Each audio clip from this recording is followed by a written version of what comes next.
रामनवमी हा अत्यंत पवित्र आणि आनंदाचा सण आहे. या दिवशी भगवान श्रीराम यांचा जन्म झाला असे मानले जाते.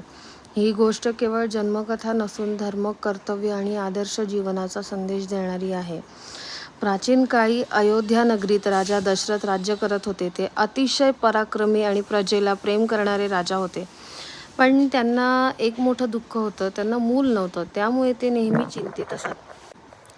एके दिवशी त्यांनी आपल्या गुरुच्या सल्ल्याने पुत्रकामेष्टी यज्ञ करण्याचा निर्णय घेतला. हा यज्ञ ऋषी वशिष्ठ यांच्या मार्गदर्शनाखाली आणि ऋषी ऋष्यशृंग यांच्या हातून पार पडला.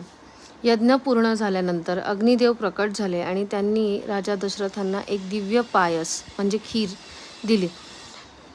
त्यांनी सांगितले की हा पायस आपल्या राण्यांना द्या, त्यामुळे तुम्हाला पुत्रप्राप्ती होईल.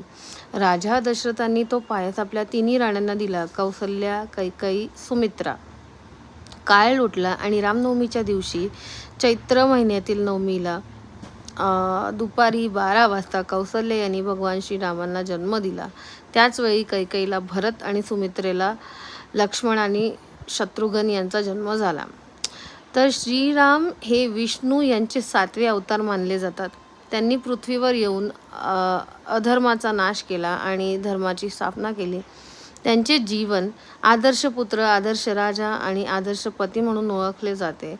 तर रामनवमी ही का साजरी करतात? तर रामनवमी हा सण भक्तिभावाने साजरा केला जातो, कारण हा दिवस सत्य आणि धर्माच्या विजयाचे प्रतीक आहे. श्रीरामांच्या आदर्श जीवनाची आठवण करून देतो, भक्तांना चांगल्या मार्गावर चालण्याची प्रेरणा देतो.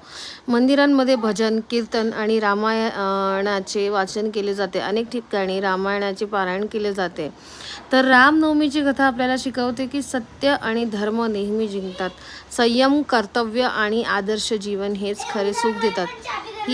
ही कथा जितकी ऐकावी तितकी प्रेरणा देते.